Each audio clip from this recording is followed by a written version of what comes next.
Hello दोस्तों, YouTube मंच में आपका स्वागत है। मैं मोहम्मद ताहिर फैज़ी। दोस्तों, आज के इस एपिसोड में जिस टॉपिक में मैं बातें रखूँगा, थंबनेल से आपको पता चल गया होगा। टॉपिक इज़राइल से दुनिया डरती क्यों है। आपको पता होगा कि इस वक्त फ़िलिस्तीन के अंदर क्या चल रहा है। अगर आप सोशल मीडिया से, आप न्यूज़ से जुड़े हैं, तो आपको मालूम होगा कि वहाँ पे 10,000 से ज़ायद बेगुनाह मुसलमानों को मार दिया गया, हलाक कर दिया गया। अभी तक वहाँ पे अटैक हो रहे हैं। मुसलमानों का जानी और माली नुकसान हो रहा है। 3,000 से ज़ायद मासूम बच्चों को हलाक कर दिया गया, बर्बाद कर दिया गया। वो बच्चे जिसने अभी दुनिया की बहारें नहीं देखी थी, जिसने दुनिया की उतार और चढ़ाव को नहीं देखा था, उन मासूम बच्चों को हलाक व बर्बाद कर दिया गया। वहाँ पे जितने हॉस्पिटल थे, उसमें से अक्सर हॉस्पिटल को बर्बाद कर दिया गया। उसमें से 2 बड़े हॉस्पिटल, एक अस-शिफा और दूसरा अल-कुद्स हॉस्पिटल को भी तबाह व बर्बाद कर दिया गया। और वहाँ पे भी इजरायली आईडीएफ लगातार अटैक कर रहा है। आपको मालूम होगा कि आज से कुछ दिन पहले यूएन यानी यूनाइटेड नेशन का बैठक हुआ था, जिसमें वोटिंग हुई किस बात पे कि जंग को रोक दिया जाए, सीज फायर हो। और जंग को रोकने के सपोर्ट में ज़्यादातर देश का ये मानना था, ये कहना था कि अब जंग ख़त्म कर देनी चाहिए। अभी अमेरिका भी इजराइल से यही कहता है कि अब जंग ख़त्म कर देना चाहिए, क्योंकि वहाँ पे सिविलियन की बहुत ज़्यादा डेथ हो रही है। लेकिन इजराइल किसी की बात नहीं सुन रहा है।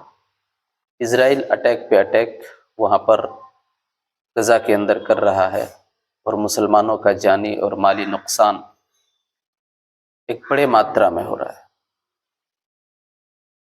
सवाल पैदा होता है कि आखिर इजराइल एक छोटा सा देश है, वर्ल्ड मैप में उस देश का नक्शा तक आपको नहीं दिखेगा, इतना छोटा है। वहां पे यहूदियों की तादाद भी कोई बड़ी नहीं है, 93 लाख तादाद है। वैसे पूरी इजराइल के अंदर 93 लाख यहूदी हैं, जबकि पूरी दुनिया के अंदर मुसलमानों की तादाद 1.8 बिलियन है। दुनिया का सेकंड लार्जेस्ट कम्युनिटी अगर कोई है तो वो है मुस्लिम। लेकिन एक छोटा सा देश जिसकी आबादी भी छोटी है, कोई बड़ी आबादी नहीं है, वो दुनिया के सामने झुक क्यों नहीं रहा है, दुनिया उसे झुका क्यों नहीं पा रही है। तो इसके बहुत सारे रीज़न है। उसमें से एक रीज़न इज़राइल का, वहाँ के ज्यूस का एजुकेशन है। वो एजुकेशन में बहुत आगे है, टेक्नोलॉजी में बहुत आगे है। वहाँ की बड़ी बड़ी कंपनियां वर्ल्ड में फैली हुई हैं। आपको ताज्जुब होगा कि सुबह उठ करके आपकी जो पहली ज़रूरत होती है, टूथपेस्ट, कोलगेट का आपने नाम सुना होगा, वो इज़राइल ही की कंपनी बनाती है। उसी तरीके से बहुत सारी कंपनियां उसके पास हैं। मैकडोनल्ड हो गया, ड्रिंक में आपका Coca Cola, Sprite, extra, etcetera, बहुत सारी चीज़ें ऐसी हैं जो इजराइल की कंपनियां बनाती हैं। आपको मालूम होगा कि दुनिया के अंदर जितने भी लोग हैं उसकी एक बड़ी आबादी मोबाइल और कंप्यूटर से जुड़ी हुई है। अब जरा सोचिए कि क्या आप मोबाइल के बगैर रह सकते हैं? या ऑफिस और बड़ी बड़ी कंपनियों में लैपटॉप या कंप्यूटर की ज़रूरत नहीं पड़ती है? कंप्यूटर के बगैर कोई कंपनी चल सकती है? तो कंप्यूटर बनाने वाली कंपनियां कंप्यूटर तो बनाती हैं,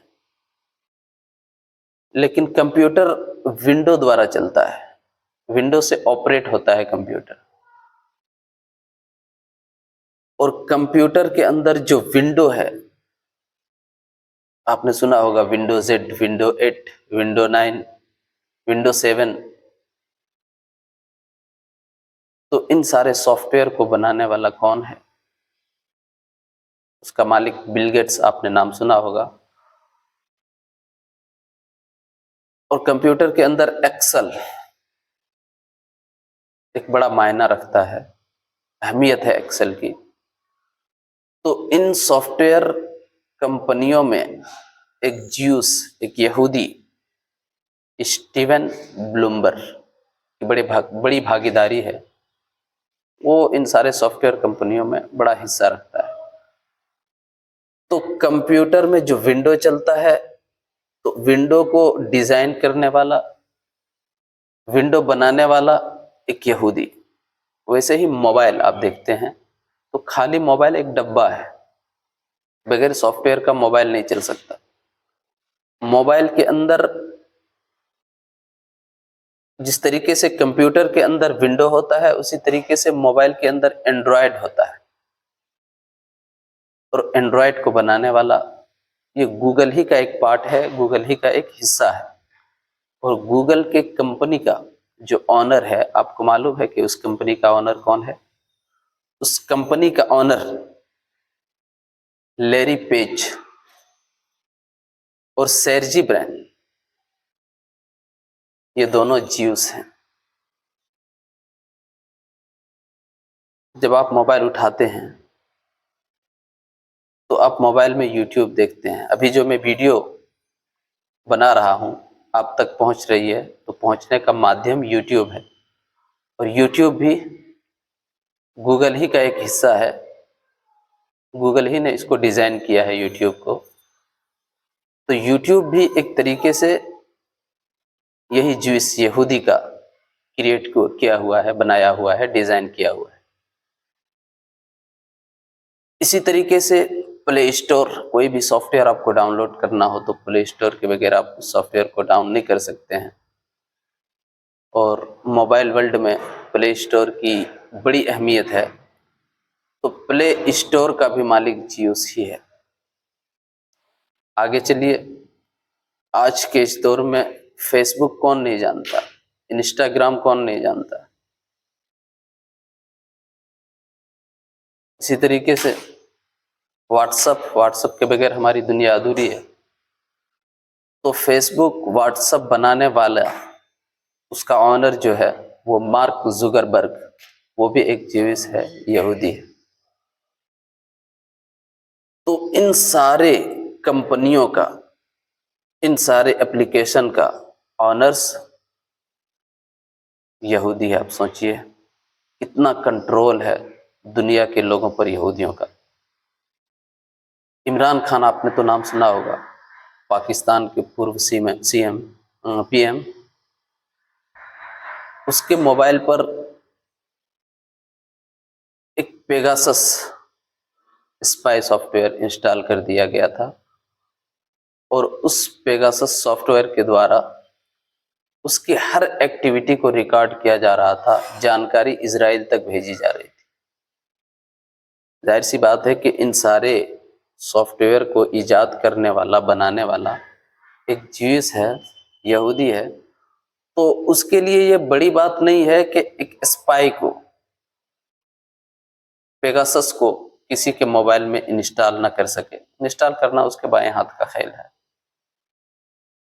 उसी तरीके से ईरान का जो न्यूक्लियर वेपन बनाने वाला साइंटिस्ट मोहसिन फखरीजादे, 8 साल तक उसकी रेकी की गई, क्या वो करता है क्या नहीं करता है, हर चीज़ की जानकारी इजराइल के पास थी और इजराइल ने उसे मार दिया। रिसेंटली मारा है, आपको मालूम होगा। तो ये जितनी भी इलेक्ट्रॉनिक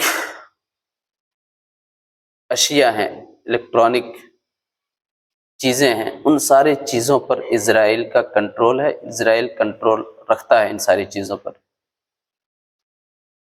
अब कहेंगे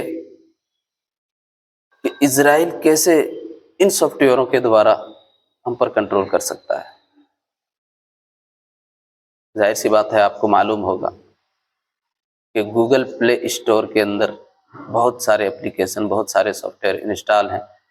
किसी को भी बिजनेस चलाना हो तो गूगल प्ले स्टोर में वो अपना एप्लीकेशन बनाता है और उसको गूगल प्ले स्टोर के अंदर डाला जाता है और वहीं से लोग, जो आम पब्लिक है, आम सिविलियन है, वो इंस्टॉल करती है अपने मोबाइल पे और उसको यूज़ करती है।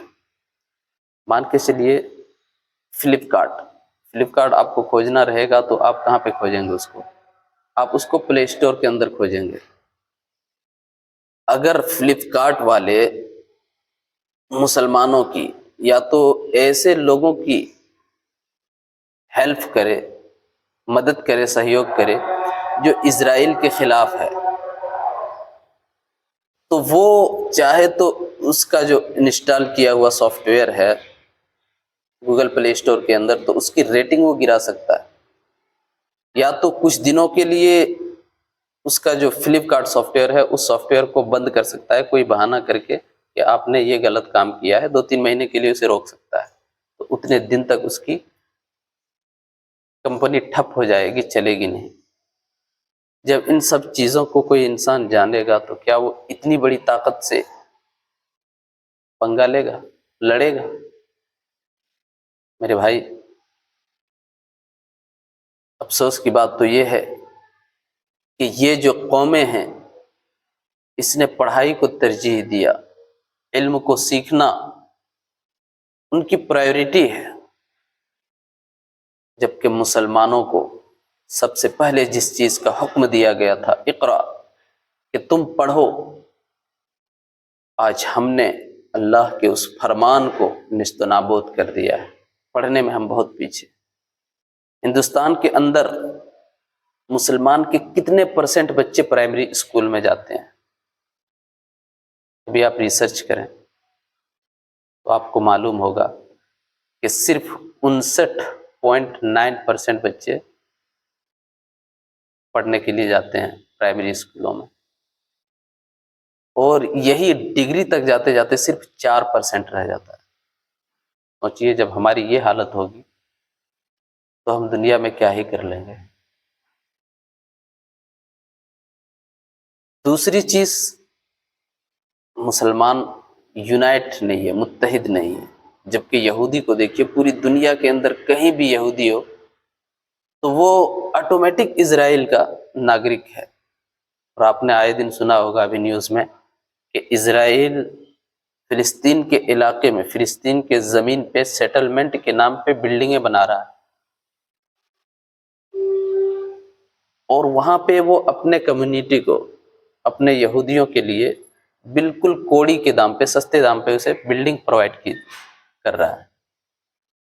उसको बड़ी बड़ी घरें, बड़ी बड़ी बिल्डिंगें चंद रुपए के एवज दे देता है। तो वो आपस में यूनाइट हैं, मुत्तहिद हैं, और हमने इन दो चीज़ों को तर्क कर दिया है। अगर दुनिया के अंदर हम भी चाहते हैं कि हमारा दबदबा हो, लोग हमसे डरें, तो इन दो हथियार को हमें नहीं छोड़ना है। एक तो स्टडी, एजुकेशन, और दूसरा यूनाइट और मुत्तहिद रहना।